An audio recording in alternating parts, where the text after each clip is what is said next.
ပြည်သူများအားလုံးပဲမင်္ဂလာပါ KB Sport Facebook page နဲ့ YouTube channel ကနေပြီးတော့ပြန်လည်ကြိုးစားရပါတယ်။ Arsenal အသင်းရဲ့အားကစား director တွေဖြစ်လာမဲ့ Andre Parter ဟာသူ့ရဲ့ပထမဆုံးကြိုးစားအားထုတ်မှုအနေနဲ့ Newcastle အသင်းရဲ့ကွင်းနဲ့သူ Bruno Guimaraes ကိုခေါ်ယူသွားဖို့ကြိုးစားနေတယ်လို့သိရပါတယ်။Bruno Guimaraes ကိုဘယ်လိုခေါ်ဖို့ကြိုးစားရလဲဆိုတော့ Andre Parter ကသူကတောင်အမေရိကသားတွေတော်တော်လေးကို favor ဖြစ်တယ်။သူ့ရဲ့အကြိုက်ဆုံးကစားသမားစင်းရင်ထဲမှာကြည့်လိုက်ရင်တောင်အမေရိကသားတွေကထိပ်ဆုံးကပါတယ်။ဒီအချိန်မှာ Newcastle နဲ့ Bruno Guimaraes ကစာချုပ်ဝါသဘောတူညီချက်အချက်တစ်ခုရှိနေအဲ့ဒါကဒီနှစ်မှာချန်ပီယံလိဂ်ဝင်ခွင့်မရဘူးဆိုရင်ပေါင်တန်း60လောက်နဲ့ Newcastle က Bruno Guimaraes ကိုလက်လွတ်ခွင့်ပေးရမယ်။ဒီဟာကိုသိထားတဲ့ Andre Parter က Bruno Guimaraes ကိုသူ့ရဲ့ပထမအောင်ဆုံးသော Arsenal ပြောင်းရွှေ့အနေနဲ့လှုပ်ရှားခြင်းနဲ့ပေါ့နော်။ဆိုတော့ Arsenal အသင်းအနေနဲ့ဘာဖြစ်လို့ Bruno Guimaraes ကိုခေါ်ဖို့အတွက်ကိုစူးစမ်းနေတာလဲဆိုတော့ Arsenal ကလက်ရှိသူတို့ကွင်းနဲ့ကစားသမားတွေဖြစ်တဲ့ Jorginho နဲ့ Thomas Partey ကိုလာမဲ့နေရာဒီမှာလက်လွတ်မယ်။ဒါကြောင့်မလို့ကွင်းနဲ့ကစားသမားတွေကိုအားပေးချင်နေတာဖြစ်တယ်ပေါ့နော်။အဲ့ဒီအချိန်မှာပါတာရဲ့အကြိုက် Bruno Guimaraes ကပေါင်တန်း60လောက်နဲ့စူးစမ်းလို့ရလာမယ်ဆိုတဲ့အချိန်မှာဒါအဖြစ်အပျက်တွေကများများဆက်ဆက်မဲ့သတင်းထွက်လာတာဖြစ်တယ်ပေါ့နော်။အဲ့တော့ Bruno Guimaraes ကိုတကယ်ခေါ်သွားမှာလားမသိပေမဲ့ဒီကြားတစ်ခုကတော့ Andre Parter က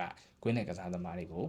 လည်းခေါ်ယူသွားမှာဖြစ်တယ်။တိုက်စစ်ကစားသမားတွေလည်းခေါ်ယူသွားမှာဖြစ်တဲ့အတွက်ကြောင့်မလို့ကျွန်တော်တို့စောင့်ကြည့်ရဖို့တော့ရှိထားခဲ့ပါပြီ။